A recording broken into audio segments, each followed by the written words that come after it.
Going on. Other side.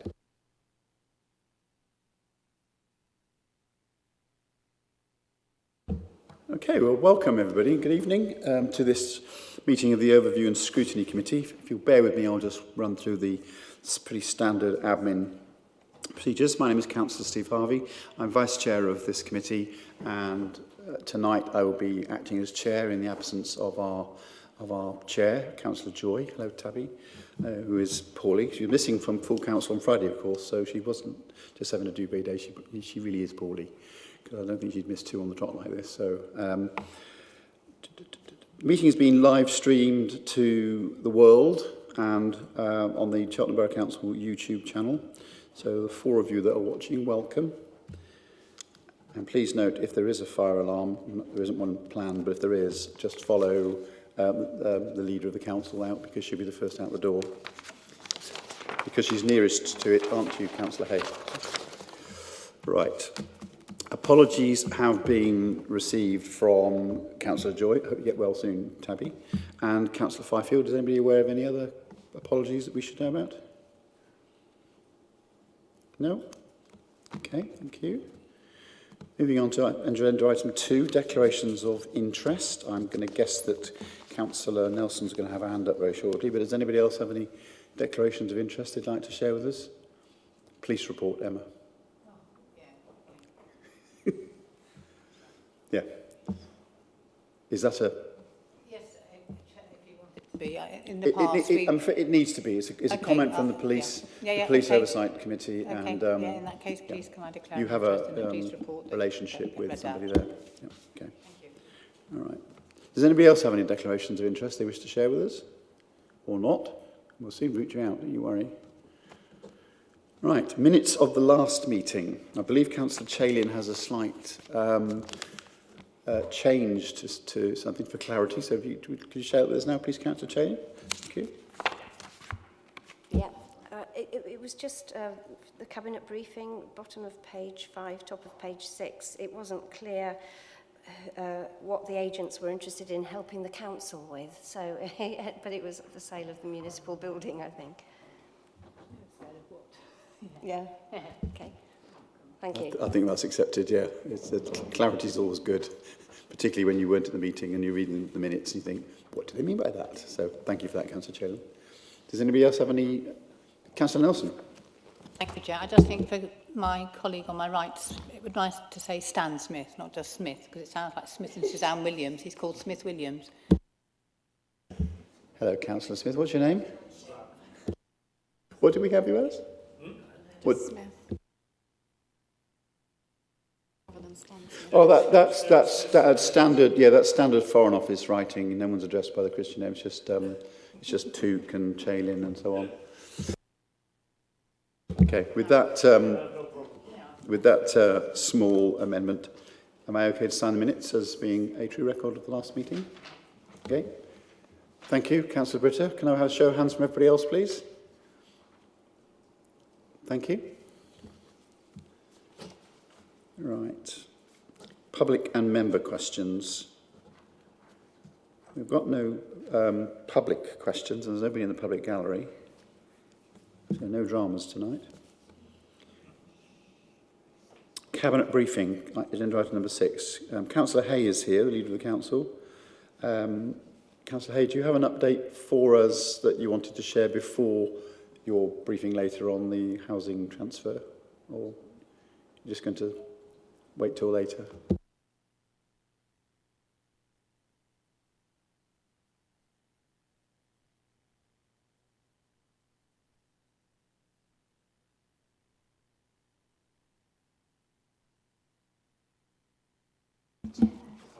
Sorry, I did it earlier, and it obviously went off in the intervening period. There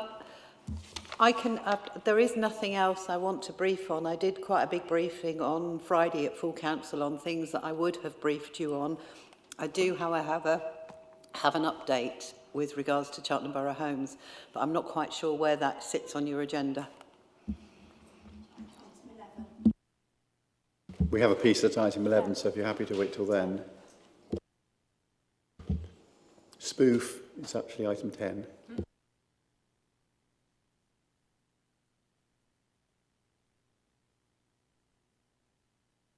Are you happy to give us that update at agenda item 10? Wait till then. Yes, sir.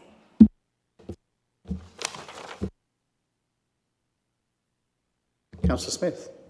Yeah, just an item. It's nothing to do with the minutes or anything like that. It's Councillor Hay. I've come through the graveyard and had a look at this wonderful Amex building, except it's fronted by a load of old trees. Wouldn't it be nice to have something like some flowering cherry trees in front of it and make it look a little bit more brighter than just... I know the area looks nice, but it just brighten it up a bit. Just something, you know, just a thought. And here's another one. Whilst that's a great thought, it's not an appropriate time to raise that with the Leader of the Council on the hoof like that. She can make a note. She's made a note of it, but I'm sure if Councillor Smith wrote to you about it with more details, are you happy to answer now? She's happy to answer now. Councillor Smith, thank you.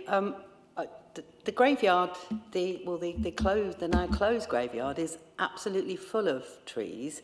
And, you know, a lot of the work that's taken place there with all the planting will come into its own as we get into the spring. So the trees will be in blossom. I mean, we did have to pollard some of the trees in order to create space. But I think planting more trees in there would be problematic, not least because it is, after all, a graveyard. And what we do know on that graveyard, but in terms of the MX building, is that when, well, not the MX building, but when the gardens were being restored, although we had a report that showed where graves were, there were also rather a lot of unmarked graves. So the idea that you might go planting more trees there is probably not one I'd want to entertain. And as I say, it's absolutely full of trees already. Thank you for your comments. Thank you very much. Not bad off the hoof, Leader. Thank you.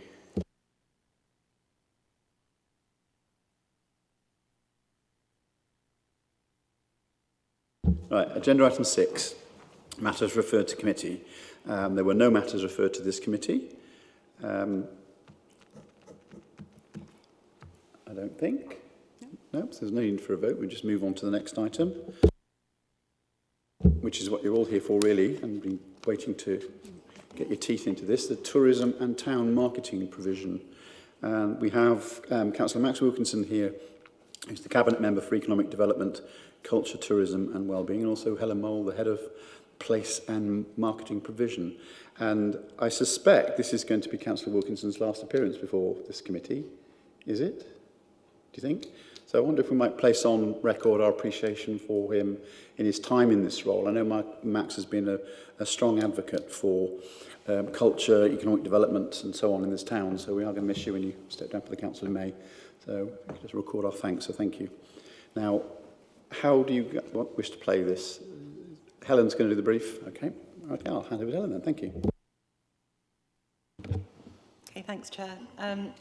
So thank you to committee for inviting me to present, and it's been a really useful opportunity to review the service area, what we do, and also useful for me to be able to explain to you what we do as well, because I think it's developed and changed a lot in the last couple of years, particularly. So I really wanted to present a lengthy report, and you'll all have seen that it was quite significant in length. I'm not going to talk through the entire report. I'm going to summarise it tonight. You may be pleased to hear. But obviously, if there's anything that I miss out that you'd like me to pick up on, then please come back to me on that. So in essence, the Place Marketing and Inward Investment Service is responsible for destination marketing and management, so tourism, events, both delivery and support for external organisers, inward investment and the promotion of Cheltenham as a place to do business, commercial income generation, economic development, and also some programme management for the UK SPF Fund. And this report focused, as requested, on the destination management and marketing activity. So that's a really important sector to the economy. Nationally, it's worth about an estimated 237 billion to GDP.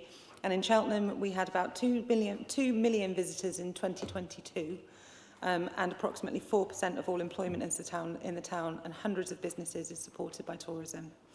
It's a competitive and crowded marketplace. Visitors have a lot of choice about where they could go, more choices than ever, where they could spend their leisure time or holidays. So cohesive, well put together and exciting promotional campaigns are essential for Cheltenham to persuade visitors to choose us over other locations. In terms of what we do, as a team, we create and run seasonal campaigns with local, regional, and where funding allows, national focus. We focus on Cheltenham's strengths and points of attraction. We also highlight the town internationally via our relationship with Visit Britain and other partnerships. All of our campaigns are designed with some key objectives in mind. One, we want to communicate what's on and where to go, both to residents and visitors. We also want to work with local business partners, especially businesses in the visitor economy, such as events, hospitality, retail, accommodation, etc. Thirdly, we want to present a positive image of Cheltenham. So everybody knows where Cheltenham is, everybody's heard of the races and some of the festivals and the activities, but we really want to reinforce that message that Cheltenham's a great place to live, work, visit, do business. And finally, we want to encourage the people who do visit us to stay here for longer. So we know that people who stay longer spend more money, support our businesses more, will eat 2 or 3 times in the area. So that's a really key priority for us as well. But it's not just about campaigns. So year-round marketing activity is ongoing all the time. And we do things like daily posts and engagement on social media. We send a fortnightly newsletter. We have our Visit Cheltenham website, which includes events guides, itineraries, things to do, ideas, campaign posts and blogs. We also do a printed town guide, which includes information about lots and lots of businesses in the town centre, useful maps and guides to the kind of different areas, so where you can go for shopping, where you can go for eating, that kind of thing. We also do printed posters in town, and you'll have seen from the report that I shared KPIs about what we're working to in terms of that engagement and that activity as well. In terms of the place management, destination management side of it, that's essentially the work that we do that people don't see. So that's the bit that is happening that's hugely important about the public perception and visitor experience. But it's the things that people probably aren't really aware that we do. So that includes things like strategic partnership engagement. And I've included a summary of some of those partnerships and relationships in the report. It looks at the overall visitor experience. So that's things like signage, access to information, accessibility, look and feel. And it also includes the development of strategies and policies that impact our day-to-day work. So, for example, the forthcoming event strategy that we'll be developing to support event organisers in the town. I have included in the report some examples of specific destination management activities. It's very much a snapshot and I've tried to be as representative as possible of the type of activities that we do. There's loads more I could have included, but it was already 14 pages, so I thought I maybe ought to stop at some point. So I've gone into some detail as well about the trial that we carried out last year to provide in-person tourist information on weekends. And as you'll have seen from the data I've included, the service was primarily used by local residents looking for printed literature. And it was a really helpful sort of piece of data that we collected because we really wanted to understand that. We still have in-person tourist information available from the municipal offices Monday to Friday. And we're currently working on an action plan to ensure widespread access to literature and information. And I've obviously covered that in more detail.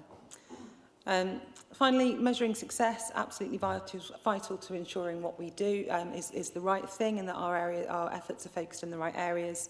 So we measure things like marketing engagement metrics, social media followers, website visitors, that kind of thing. And I've included outputs and outcomes that we measure in the report.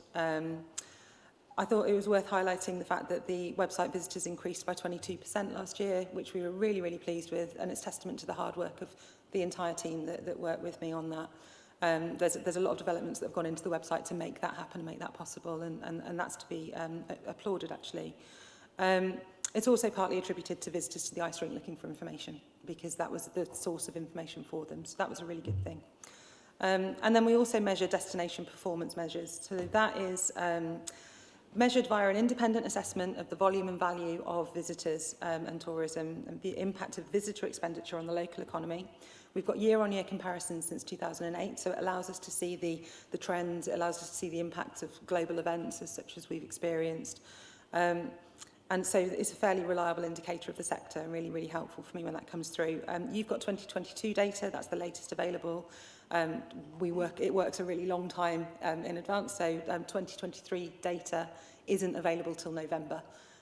So we are always basically a year behind.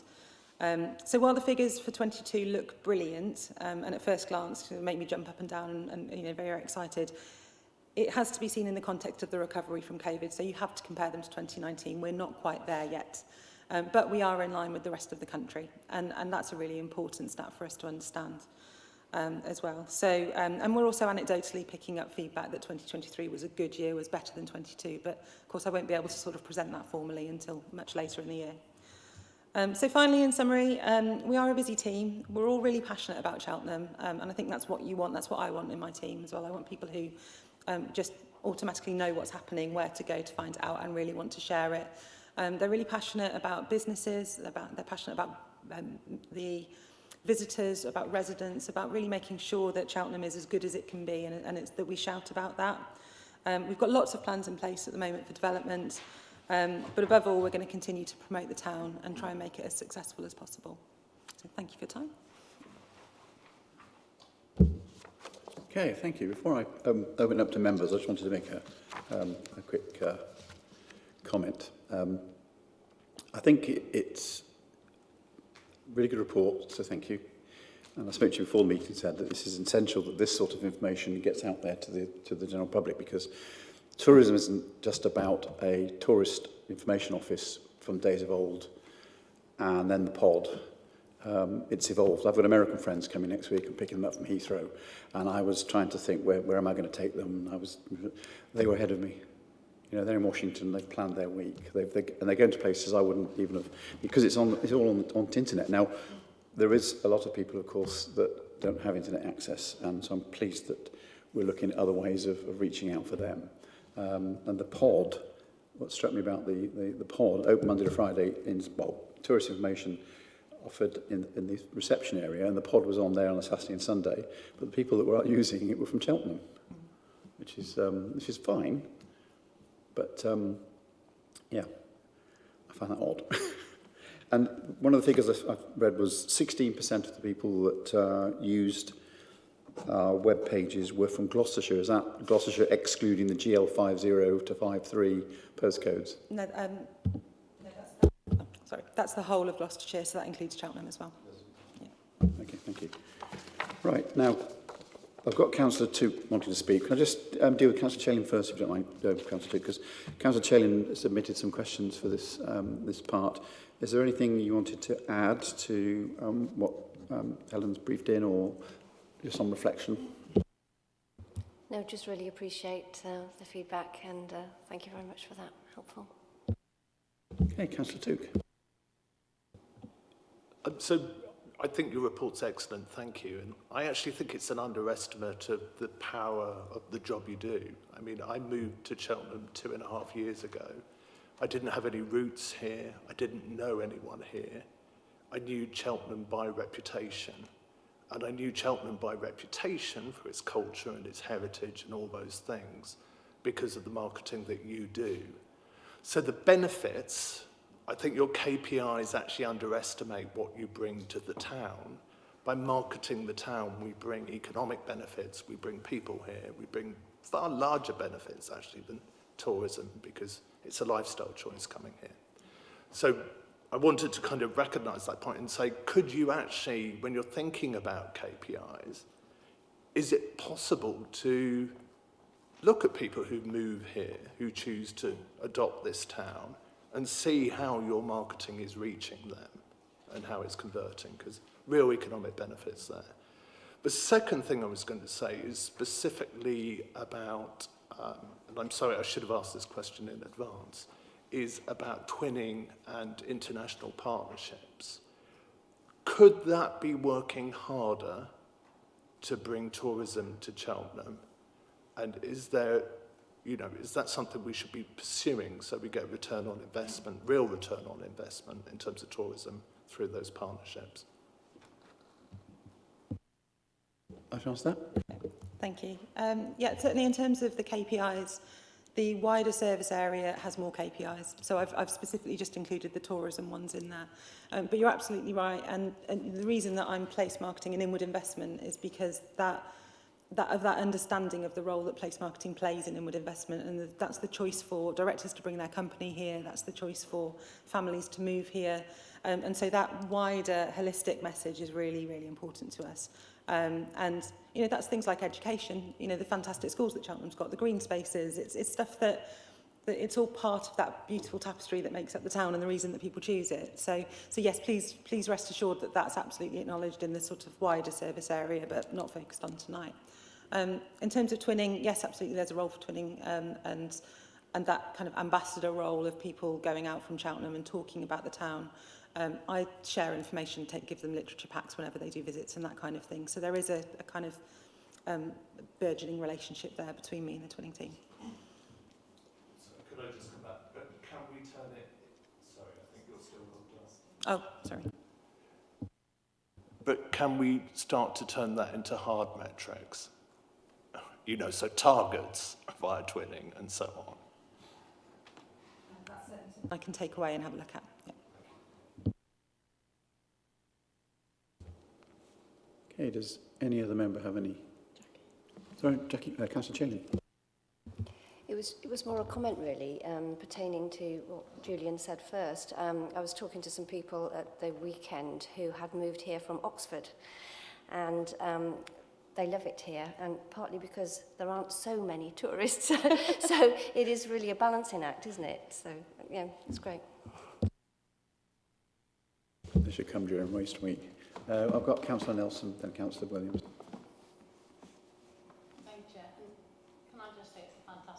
Very comprehensive, and it clearly shows the amount of work you put into it. So thank you very much for that. I've got just a few questions. You talk about the fortnightly newsletter. Can I ask who that goes to? And on page 20, and I'm sure Councillor Wilkinson won't be surprised with this question, you talk about the continued review of the tourist information signage underway, including a refresh of the static town centre maps and event guides. Can I ask if you can tell us any more about that at the moment? Because it's not just the town centre, they're also in Montpellier, the Bath Road and in the brewery. And it's been a bit of a bugbear of mine going in the past. With the municipal offices potentially up for sale, what are the plans to relocate the tourism that's currently in the reception? Where might that go? Might that go into the MX reception? And this is just a comment. The big wheel, I was just saying before the meeting started, coming in tonight, seeing the sunset on the big wheel, it just looks incredible. And I think you have to be complimented on getting that up and running. The question is, how long is it here for this time? And how do you decide when to bring it in? And what are the costs of bringing it in and the revenue we get? Sorry, there's rather a lot around the big wheel, but it looks amazing tonight. It really looked stunning. Thank you.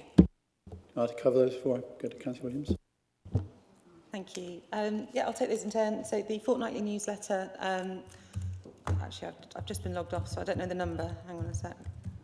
It goes to people who've signed up for it, essentially. So that is, it's accessible by the website. There's a link that people can click on to sign up. We also added people who, with their permission, we added people who signed up for ice rink tickets. So we gave them an opt-in at that point. And we've collected it over the years since 2019, since the service began. So it's a decent, I'm trying to think what the word is, a sort of positive, engaged audience. So they're not people that we haven't bought data and then just shoved it in there and started sending it off. It's people who actively want to know about Cheltenham.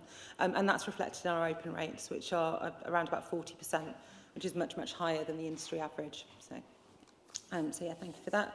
In terms of static signs, when I say town centre, I always include Montpellier, Bath Road and the like. It's not just that little bit of you know, the high street and the prom, so don't worry about that. In terms of what we're reviewing, we have a number of different forms of static signs around the town, as you'll know, as well as wayfinding signs. I'm specifically referring to here the maps that are available within the metal signs, and that's what we control.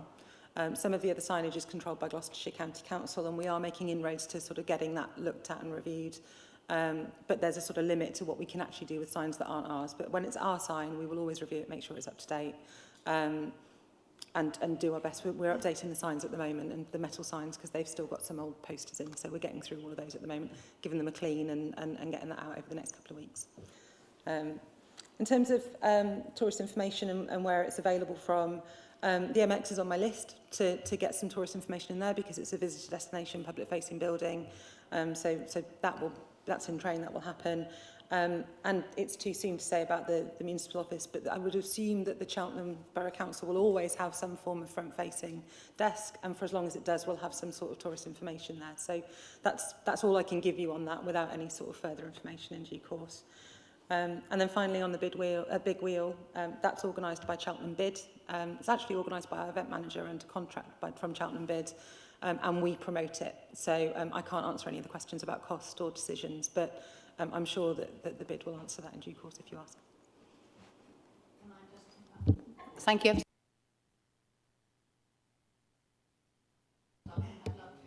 It's on the visitcheltenham.com homepage, and there's a section that says sign up for the newsletter. And nice to hear of another activity that, although not directly provided by Cheltenham Borough Council, we're there and working in partnership with others to provide such a thing. I think the wheel's fantastic. My youngest sister was born and bred in Cheltenham before she moved to Yorkshire. And I filmed it as I was going through town the other week and sent a shot of it, and she's coming down in a couple of weeks, so I think it will be gone by the time she gets here. But Councillor Williams.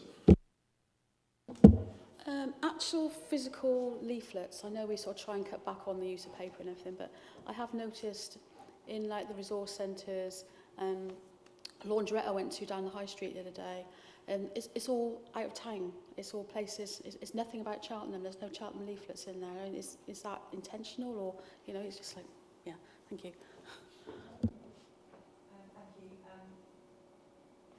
Absolutely not intentional. And obviously we can't govern where other people put their leaflets as well. So in the same way that our leaflets go to other towns via our distribution company that we use, other people will bring their leaflets to us as well, and that's just the way that the nature of the game. What we are doing is trying to get our printed leaflets into as many of those types of places, even if it's sort of a desk in the corner or a table in the corner of a laundrette, as you've given that example. We are very, very mindful of the environment and climate change and not producing more printed literature than we absolutely need to.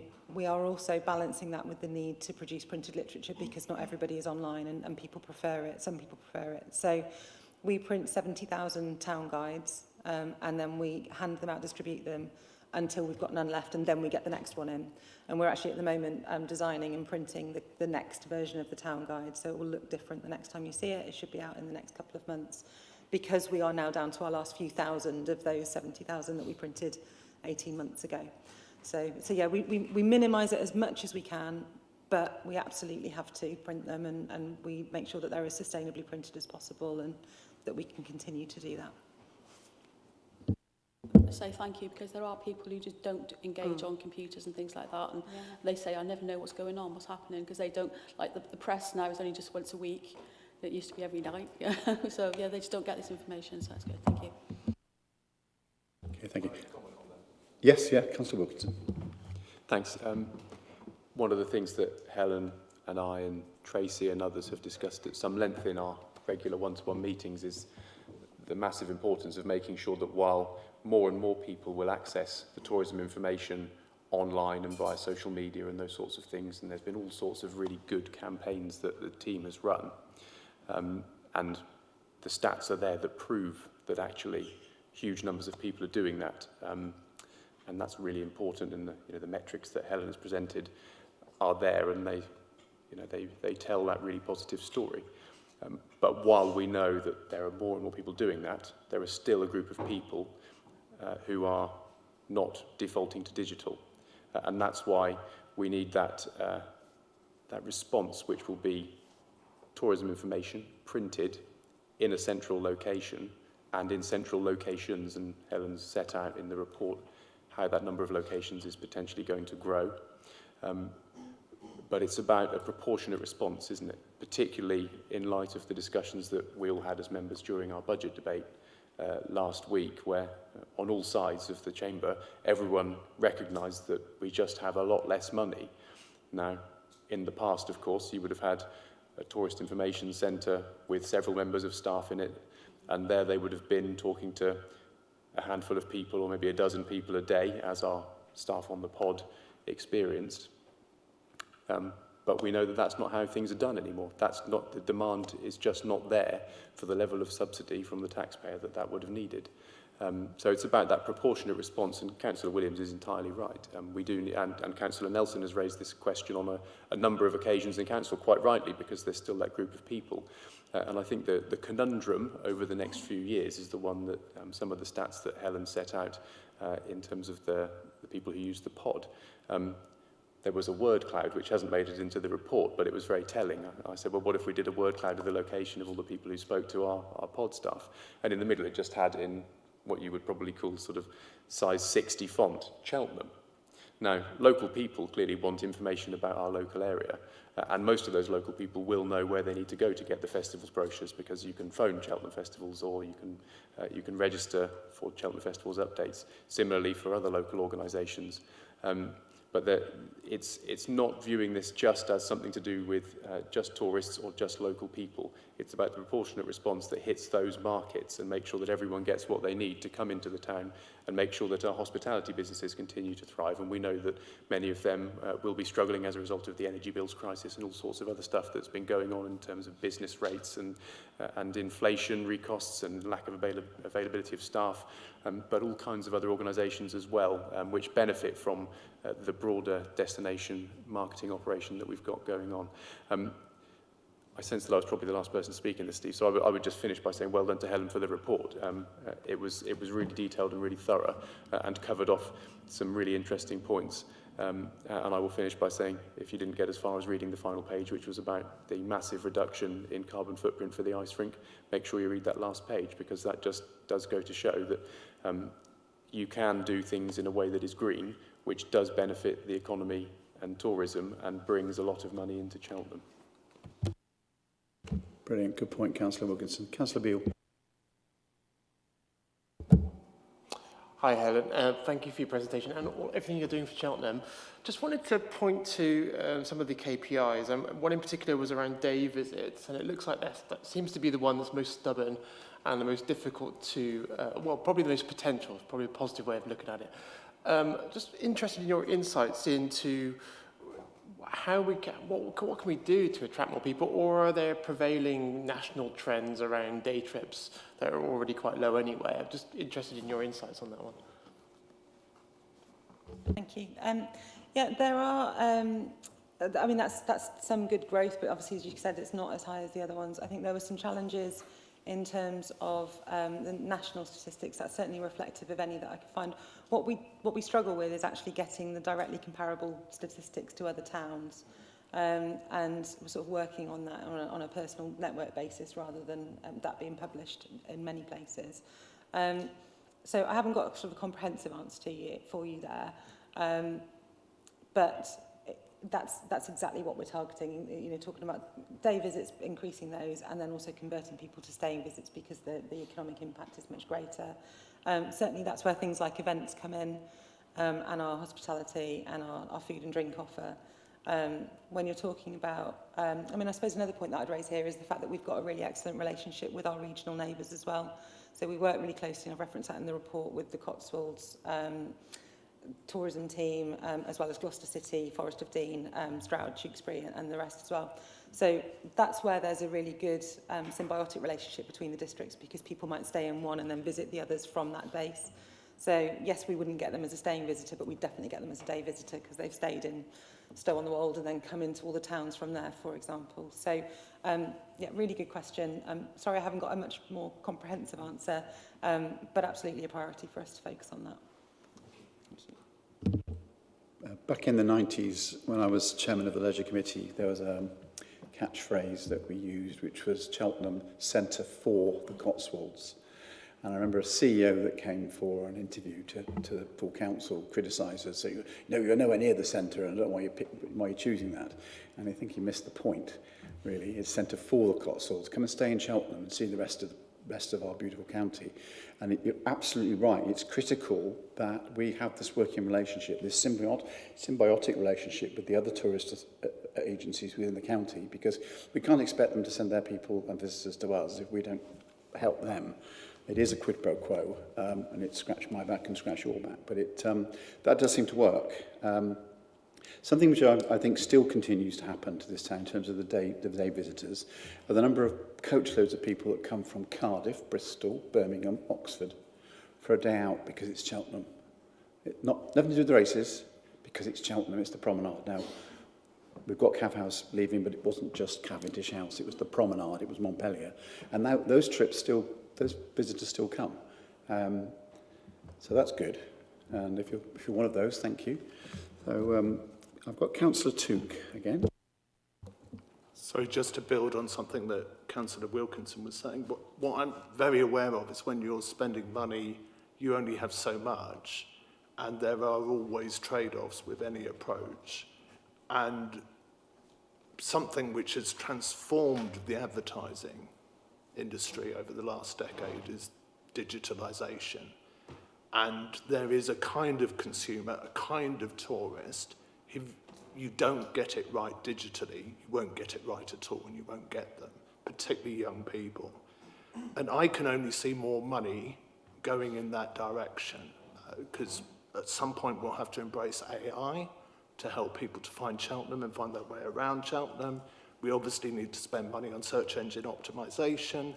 You know, what are we doing on Google Maps, Apple Maps, and so on? So you have to make choices. The direction of travel in terms of marketing spend is very clear, and the direction in which the consumer or the tourist is going is very clear, especially for young people. And at some point, because we have to make trade-offs, we may have to sacrifice some of the old ways. At what point you do that and what trade-offs you make, that's difficult, because you can't, reach everyone as much as you would want to. But we must bow to the inevitable at some point, I think. Yeah, thank you. Exactly that, essentially. So one of the priorities for me is to make sure that my team are trained and get onto the updated courses, make sure that they understand the developments in technology. So our destination marketing manager has recently been on a course about AI, or a session about AI. Also one about how search engine optimization is changing, and she's been on a few recently, and it's all about just keeping up with what's happening in tech. And yes, I absolutely hear your point about at some point we'll have to change. We're not there yet. We're still printing literature. We've still got a good chunk of people who want to see that. But we are monitoring the situation in terms of the balance of that. And we see those results, and that's through our KPIs as well. You know, we see the increase in website visitors, social media followers, that kind of thing. But one day Facebook won't be the place to go to find out information. There'll be a whole new system on social media. So we are constantly trying to just keep ahead of the curve as much as we can in terms of developments like that. But yeah, that's the challenge and the joy. Yeah. Yeah, sure. Councillor Wilkinson. It's interesting to look at some of these festivals that we have and what the Marketing Cheltenham team does in the build-up.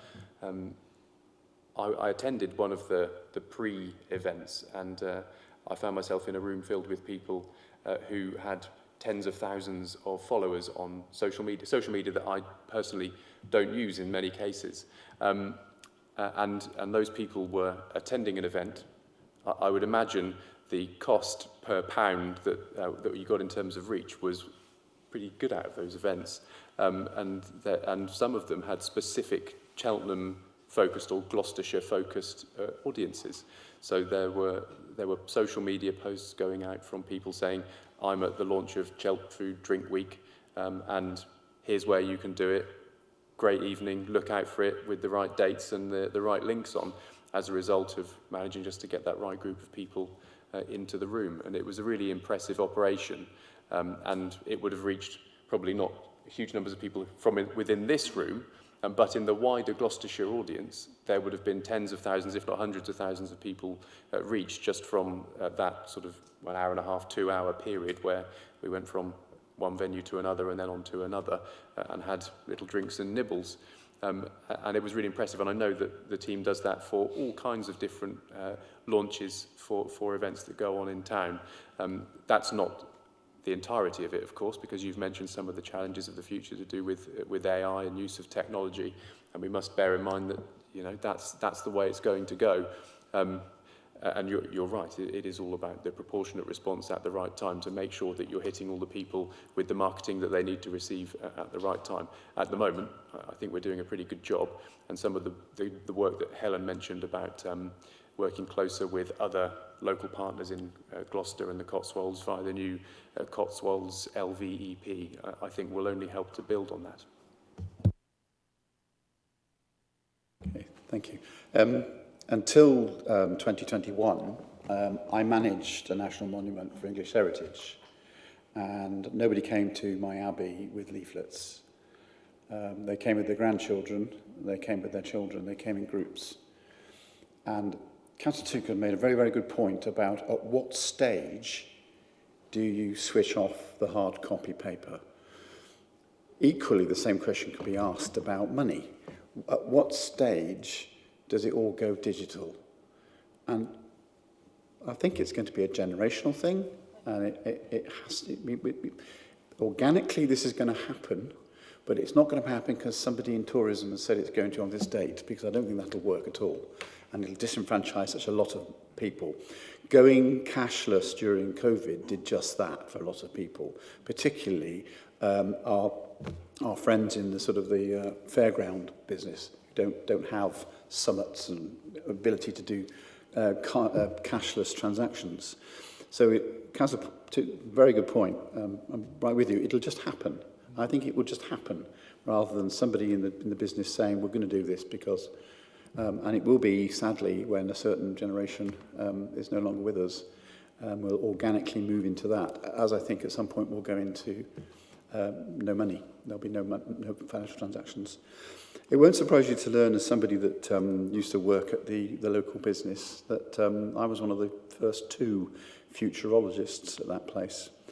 I'm not a techie. I've not got the technical nous that Councillor Beale's got, although I hope I'm going to excite him by saying this. But there are people that can put together what the techie people are coming up with and dreaming. That's what I had to do, make a business case to the board to where we should be looking in the future. So I've got a little comment here about AI, because that's already there with us now. So I didn't see AI in the report. No, I didn't dream that, and it's not there. So AI is something which is already with us. I'm wondering if that's something which, I'm not going to put you on the spot now, but if that's something we could look into for the future. One of the other things which I think a lot of us will have noticed with shopping trends and whatever, you walk into a shop and you're getting offers. And we predicted a while ago that at some point you'll come to an area, maybe you'll come to Cheltenham, and your smartphone will say, these are the attractions that are happening today in Cheltenham. Why don't you go and visit them? So that's something which I suspect will happen sooner rather than later. That's what the smartphone is for, and it does. I mean, Karen and I were talking about this before the meeting. Just quite how powerful that is.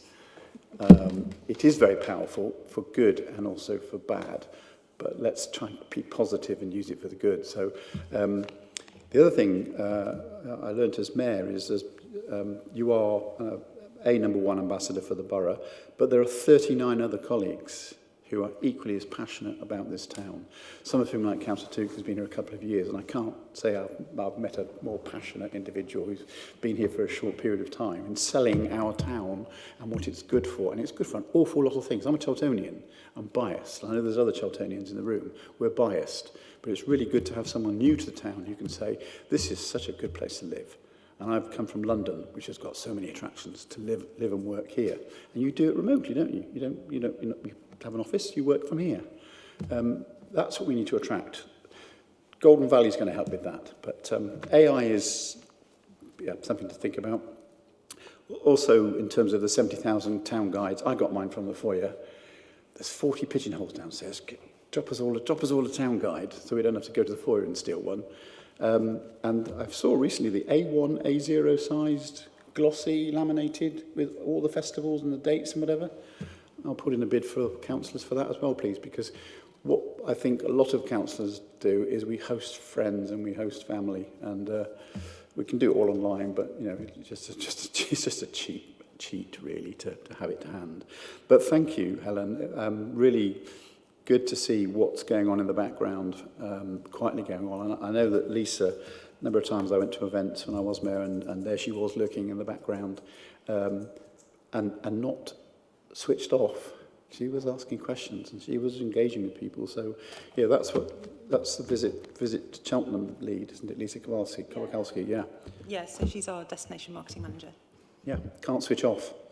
And very useful to have that sort of individual sort of part. I'm sure you all do it. I just don't recognise some of the names that are there, but she's everywhere. She's almost ubiquitous. So thank you so much for coming tonight and giving us that. I think we're bang on for time. Thank you, Councillor Wilkinson. Good to see you. Councillor Nelson wants to come back in. Oh, Councillor Nelson, sorry. Sorry, thank you, Chair. Just picking up on what you said, actually, Chair, it reminds me of when the banks tried to turn off cheques, and it was a no-go. And I think it's going to be a similar time frame for generations. When the cheques go, your paper maps can go. In the meantime, I'm homing in on the grant, the 1.2 million UK Shared Prosperity Fund grant from the UK government. Was it a one-off payment of 1.2 million? Which year did it refer to? Which time period did it refer to? Or is it some funding that we're going to get in the future? Thank you.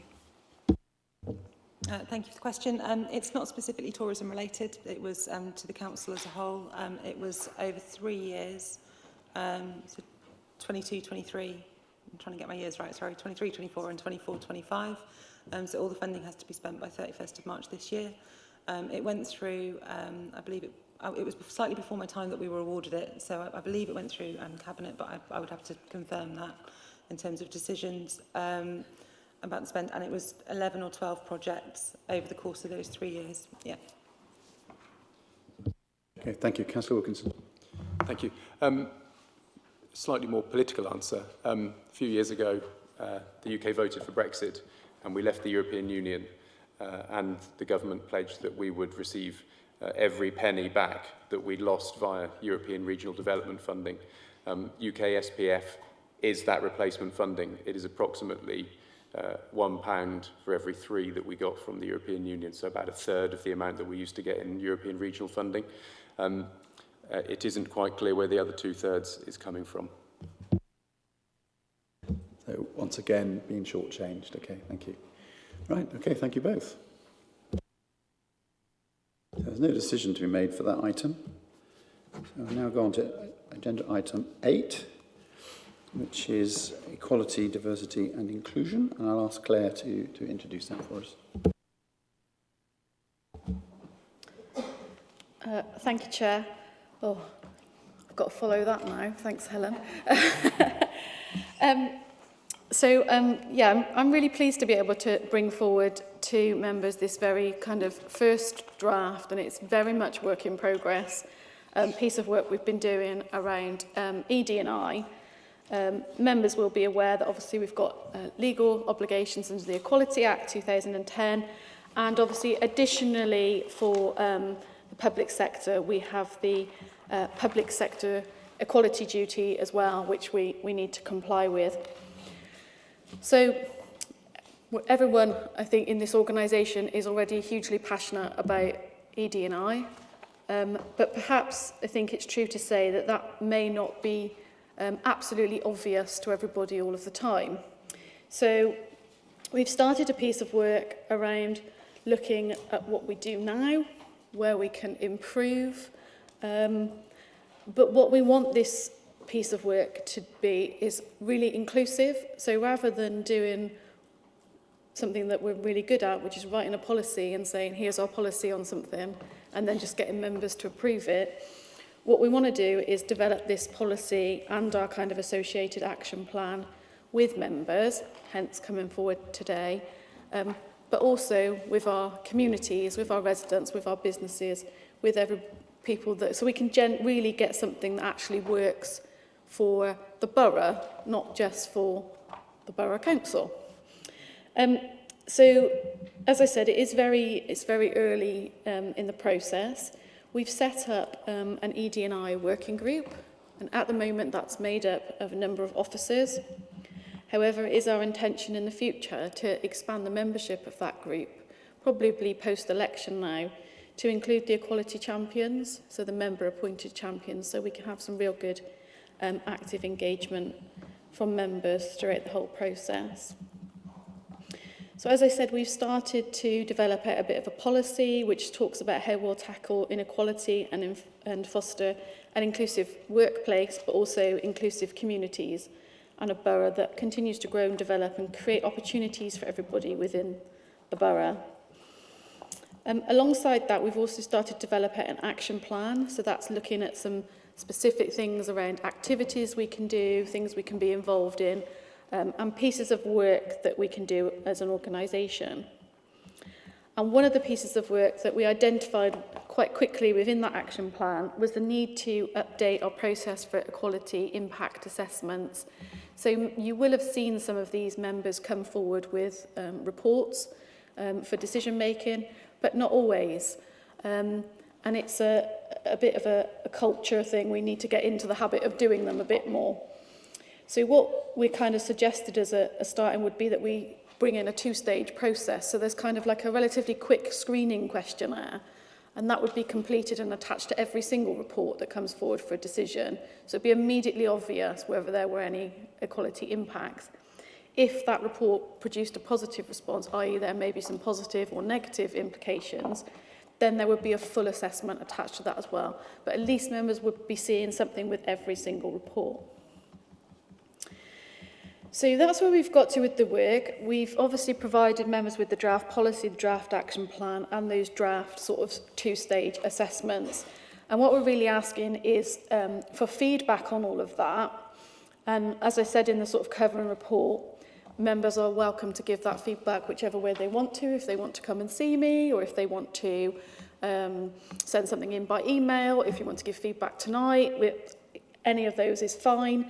We're just trying to get all the feedback in by the end of March so we can start moving on to that next step of engaging with other groups as well. I would just like to say thank you to Councillor Joy. I know she's not here this evening, but she has already provided some really good feedback via email, and I know actually from chatting to her she'll be really disappointed to be missing this item. Thank you also to Councillor Harvey that before the meeting also gave some really good feedback about making sure we factor in veterans and the Armed Forces Covenant, so we'll pick that up, so thank you for that.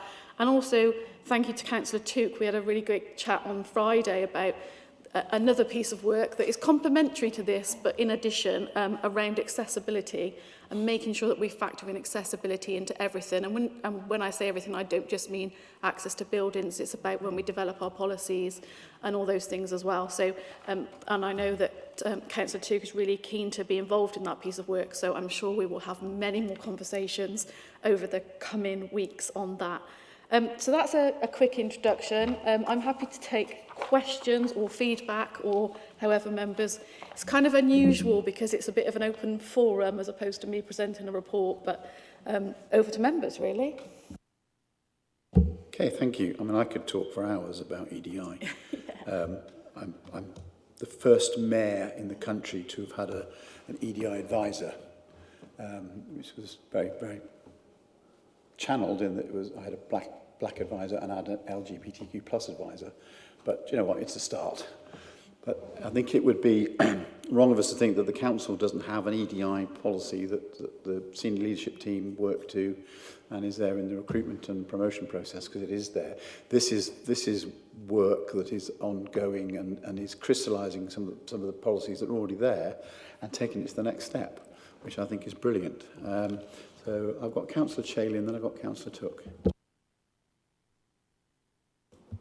Thank you for this, Claire. And I will send back some more detailed comments, but I just wanted to say, I suppose, as a member of the member development panel, I'd be interested to see some budget going towards some of the training for this, in particular, and thinking about how we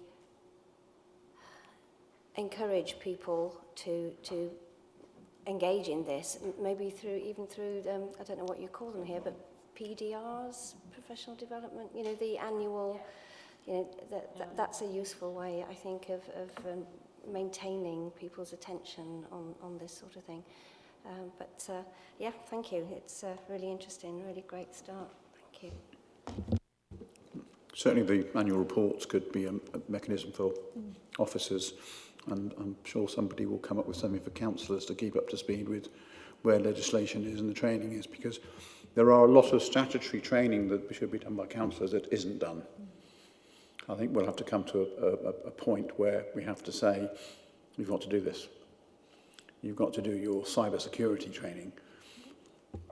You've got to do your EDI training. And there's no, I'm too busy. We're all busy, but some things we should be a little bit less busy for. And cybersecurity, EDI issues, disability, accessibility are, I'll name but a few. So, Councillor Took. I'm another person who's very passionate about this topic, and I'm really passionate about it for two reasons. So, the first one is obvious. It's the right thing to do morally. It's about decency. It's about fairness. It's as simple as that. The second reason I'm passionate about it is kind of less obvious. So I used to work for a big global ad agency, and I ran the LGBT network there.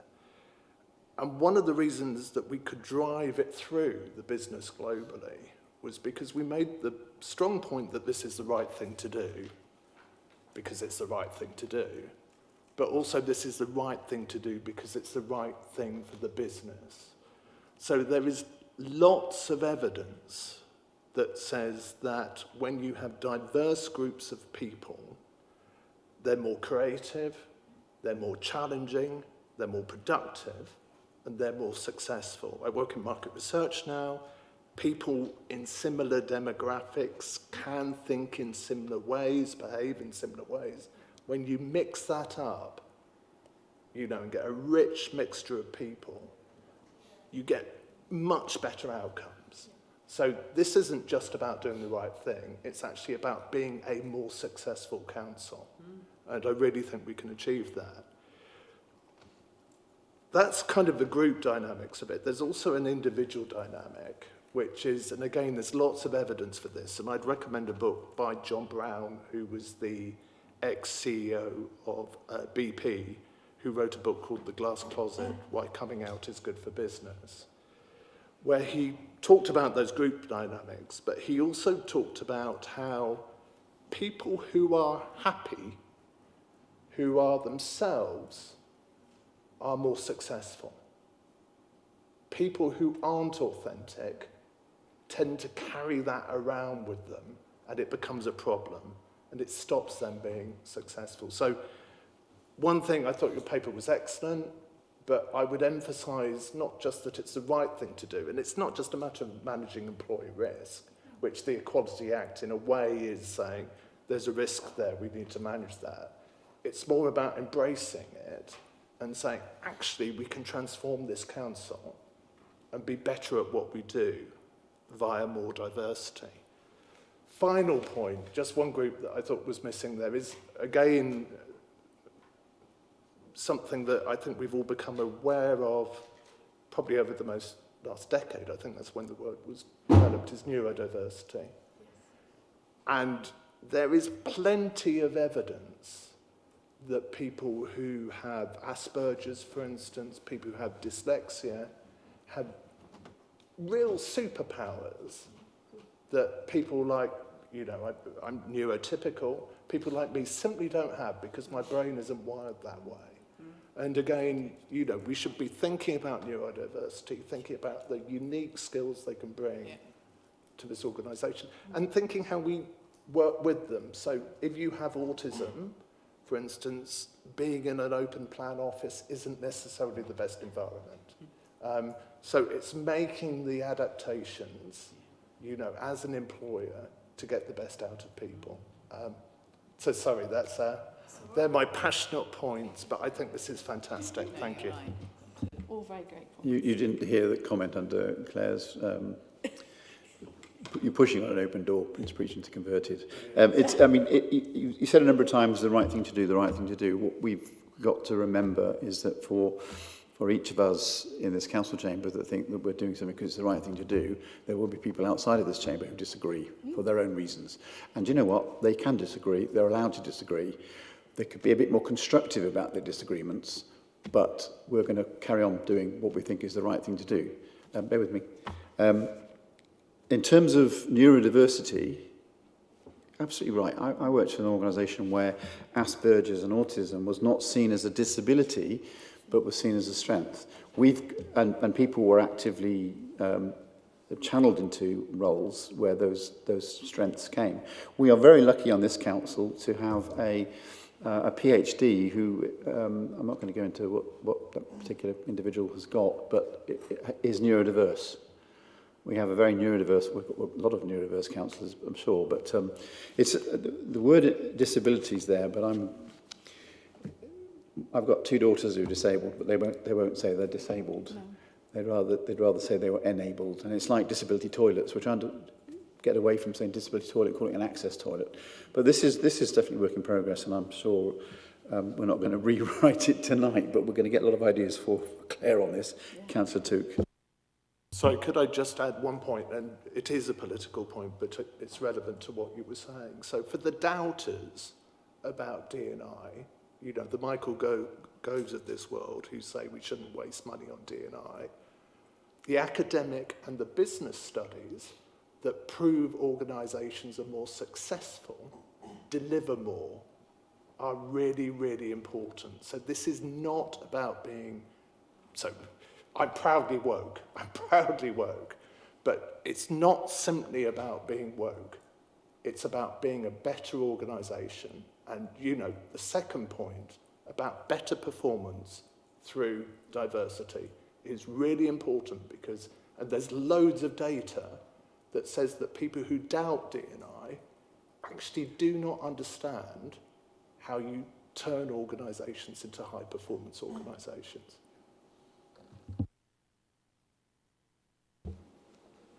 No, spot on. Does any other councillor want to add to that part? Or any questions or additions that they want to Claire to take away tonight? I totally agree with you, Councillor Took. National comments from national cabinet members. I know it is a political thing. I'm really sorry. ONS shouldn't be about political, but actually sometimes politics does have a huge impact on people, and comments from cabinet members that we're not going to be looking at EDI issues, or as you refer to as D&I issues.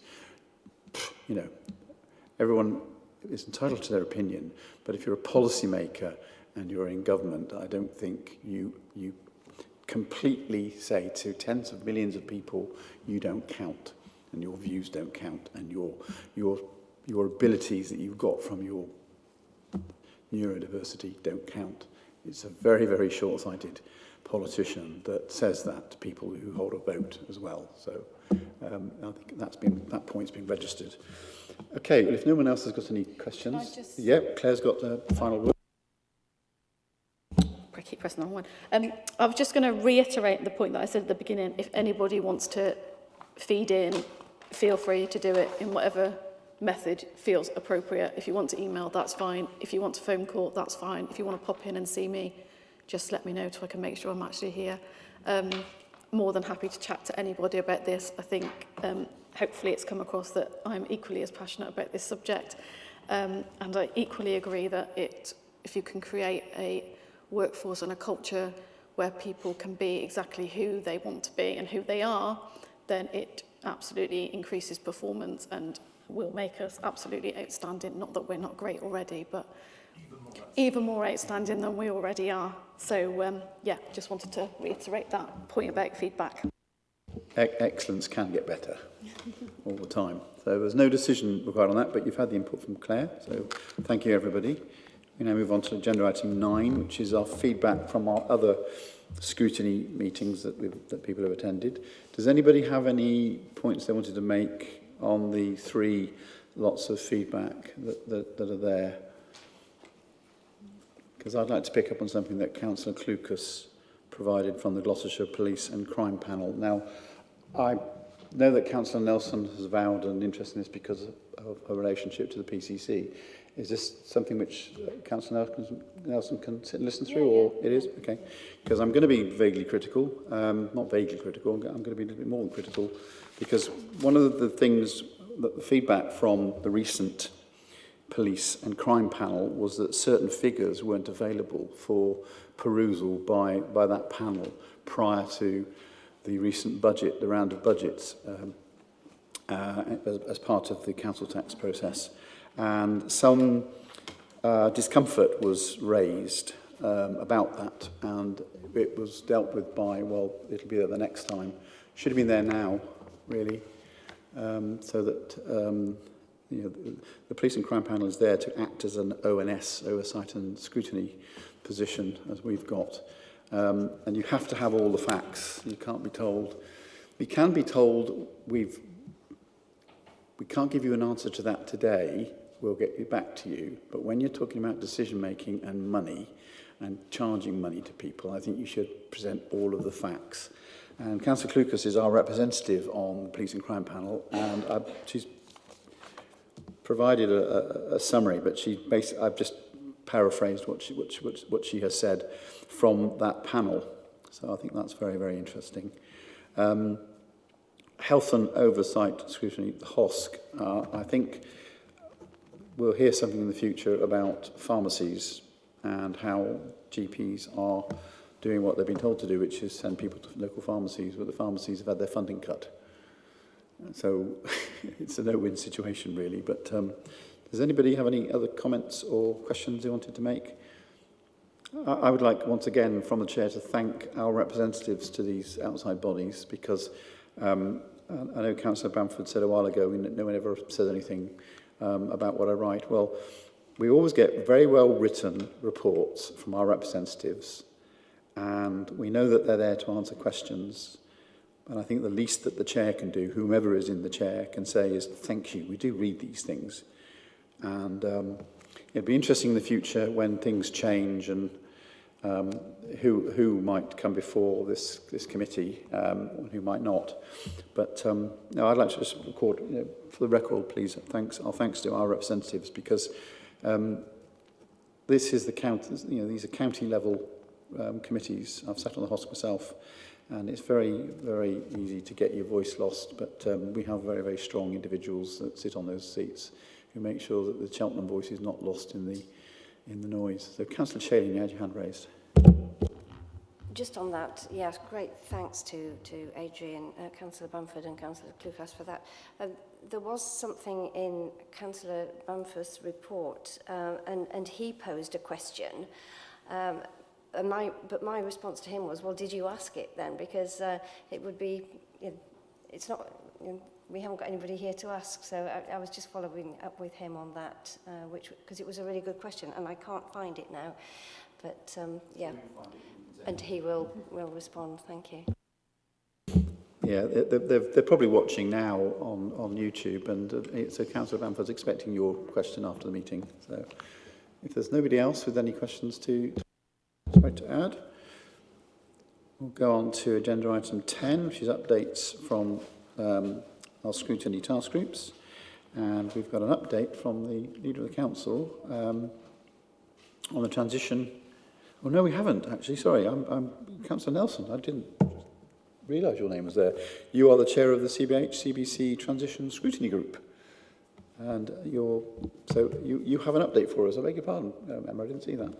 Thank you, Chair. I didn't know if the leader wanted to go first with her update. I don't want to duplicate whether or not Rowena wants to go first. I mean, I've just said a little bit. Yeah? What? You go first. Okay, I'll go first. Thank you. Thank you, Claire. Just briefly then, as you know, the task team has met a few times now, and it's a good group. We've got Suzanne Williams on it and other representatives who aren't here now, but Tabby Joy has sat in. We had a meeting on the 26th of January, which was very good, and we now have a co-optee on our group, which is a member, a CBH tenant, and a member of the CBH board representative, which makes it, he certainly has a lot to offer. At the last meeting in January, we had the interim director of housing transformation, Paul Leo, was introduced to us, and he gave us a bit of his background. He is very well qualified to do this job.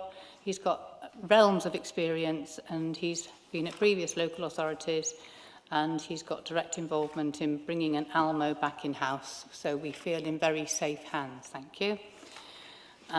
We were concerned to hear that the tenant rep on our group, that less than 24 hours notice was given via text message of the face-to-face session for the consultation that all the tenants have been having. And the last one was at Hester's, one of them at Hester's Way, they were only given 24 hours notice. So we asked for a further session to be arranged if possible. And as we heard on Friday, and the leader said that the consultation did go very well. When we had our meeting, we'd had 329 responses, 26th of January, but as we know, when it closed on the 11th of February, I think you said over 500, which represented 10%, and a response of 5% would have been good, so the 10% is excellent. Then Campbell Tickell, we had a bit of a presentation from them, but not in person.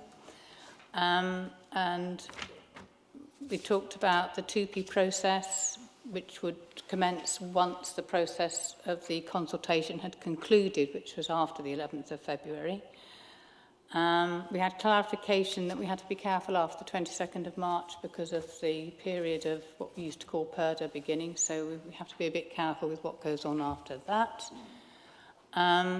We did one thing that the interim head did clarify with us, and it's probably worth anyone sharing with any residents and things, is that the tenants must continue to report their repairs so that the transition seems seamless. It's vital that they don't just sit there thinking, oh my gosh, who do I report to now? Because CBH isn't CBH anymore, it's going to be CBC. We know that some of the CBH staff are feeling very at risk, if you like, and very nervous, and we recognise that they need to be nurtured and recognised and validated thoroughly, if you like. We did ask about engaging personally with the tenants, because at the moment, as we've heard, it's all by internet, by email, by text, and there are some who like face-to-face contact. Some of them can't read, and I think one of them is in front of me who said it's vital that we make sure these tenants can have that face-to-face opportunity to actually speak to people. We've raised that to be covered in the next meeting, but we've been told that this isn't the right time for that, and we must focus on the transition being smoothly made from CBH to CBC, and that face-to-face provision of service that we used to have pre-COVID will be looked at in the future. We did have an invitation for one of us to attend the CBH Audit and Risk Committee, but sadly, due to a misunderstanding with the timing of that meeting, that wasn't available to happen, unfortunately. Our next meeting is this coming Wednesday, and we will be having an update in that meeting from Paul, who's the interim head, and we will also hear from Campbell Tickell in person. So that will be useful. We're getting feedback then from how the engagement's gone. So that will be more to report next time. Thank you. No questions, members? Okay. Councillor Hay. Thank you, Chair.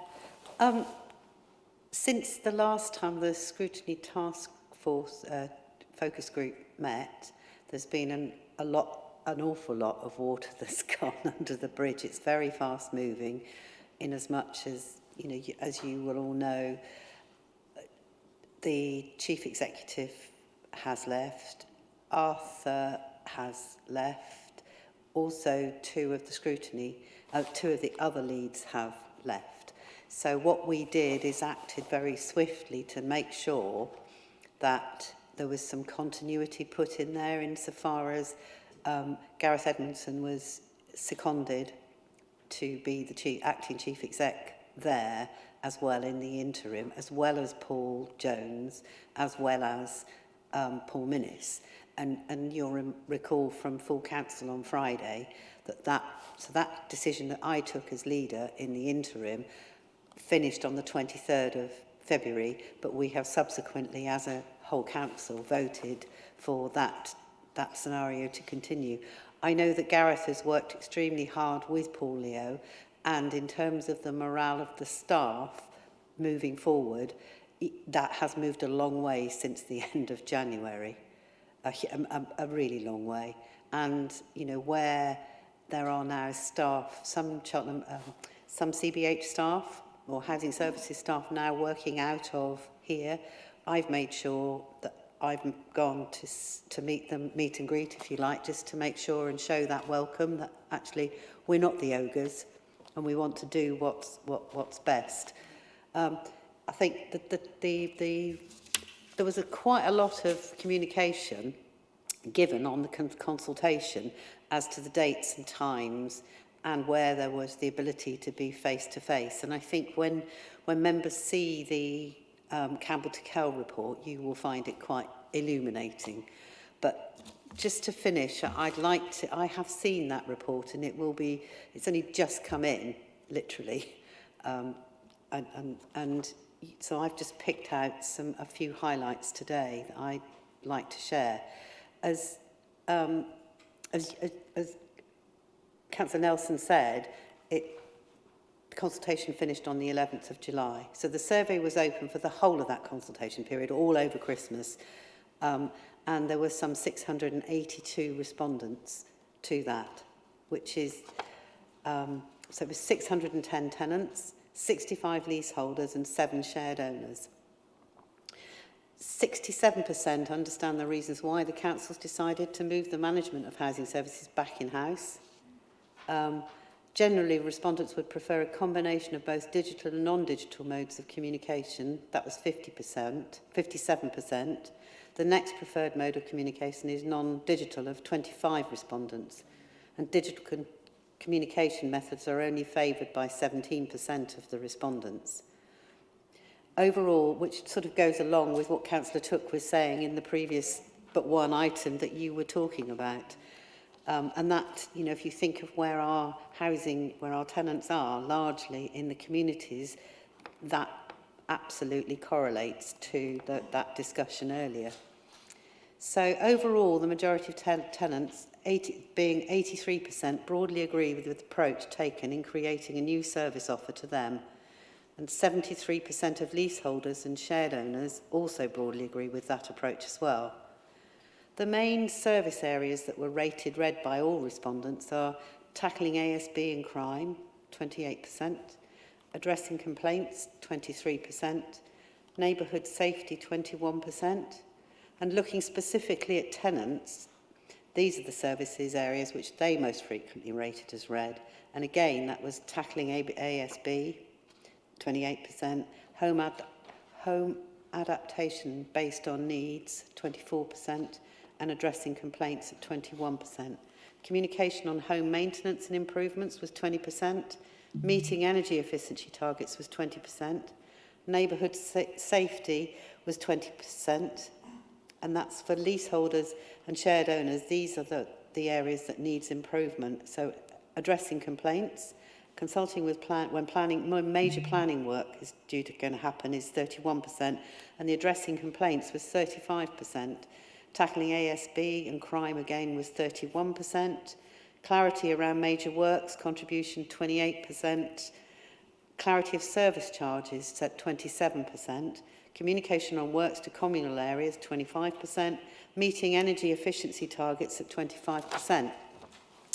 So you can see that there was, through the 3 groups, if you like, so tenants, leaseholders and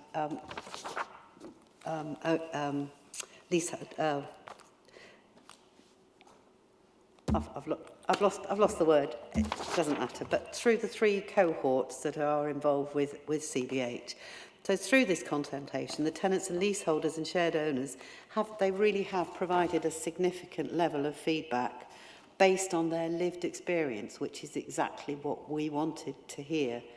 So it gives a good basis of a blueprint for evolving many aspects of service delivery along with their expectations and aspirations for housing services moving forward. So I believe overall there was a sound level of engagement and reaching over 10% of CBC's tenant and leaseholder customer base, which, you know, as I said at council, 5% was good, so over 10% is excellent. So the majority of those who took part in the consultation, just to finish off, understand the changes and were supportive. That's clear in the percentages of responses to everything. However, continued communication around this change and clear statements around what it means on an individual basis should continue. So on the whole, residents have been happy with the services they've received from CBH, but then there are some key priorities that you can see from the highlight that I've picked out as identified in that when you see the full report, because they will need to be considered and addressed when we're designing the new service offers under CBC. But overall, I thought it was really, you know, I mean, there's some work to do that's going to involve partnership working. We're not responsible as an authority, as it stands, for ASB. That comes, you know, in partnership with Solace and the police in the same way. So ASB covers a multitude, doesn't it, of I mean, it's crime, it's graffiti, it's littering, it's all of that. And all of that stuff that we talked about at full council on, I'm not going there, Councillor Tuck. I lip read, by the way. So, yeah, it's all of that ASB. But it's a really positive report from Campbell to Cal, and it's much appreciated. But more than anything, I'm ever so grateful for all of those tenants that got involved, as I'm sure you are as well. So I hope you enjoy your meeting on Wednesday. Okay, thank you, Councillor Hay. Does any other member have any questions to ask or points they wish to make? I think we heard on Friday from the Chief Exec about his passion for getting the transition to work and the whole thing joining together. I think he had a housing experience from a London borough, so he's not completely new to sort of dealing with large numbers in housing. Has he not? Did he not have that background? Yeah, oh, okay. I'm sorry. Okay. Okay. So moving on. Review of the scrutiny work plan, agenda item 11. I'm sure you've all looked at it and thought, what do we want to be doing in August? Or later? Does any member have anything they wanted to add to the work plan, or are you happy for it to carry on as it is? No, no suggestions? No? Okay, that's good, thank you. Well, just before we go to the next, or the last item, which is an exempt item, the agenda item 12, date of the next meeting. The next meeting is scheduled for the 25th of March, which of course is the last, is the penultimate day this government can just keep us all in tenterhooks before it just decides to call an election. So maybe by the 25th when we meet, we'll know whether there's going to be one or not. So can't wait for that. Okay, so agenda item 13, and I have to read this out, not do my usual ad-lib because I'll get into trouble if I don't. But under the Local Government Act 1972, we have some exempt information which we need to agree on. And you are recommended to approve the following resolution, that in accordance with section 100A brackets 4, Local Government Act 1972, the public be excluded from the meeting for the remaining agenda items, as it is likely that, in view of the nature of the business to be transacted or the nature of the proceedings, if members of the public are present, they will be disclosed to them exempt information as defined in paragraph 3, part, open brackets, 1, close brackets, schedule, open brackets, 12A, close brackets, Local Government Act 1972, namely, paragraph 3, information relating to the financial or business affairs of any particular person, brackets, including the authority holding that information, close brackets. And I need to have a show of hands, please, to approve that we go into closed session for that.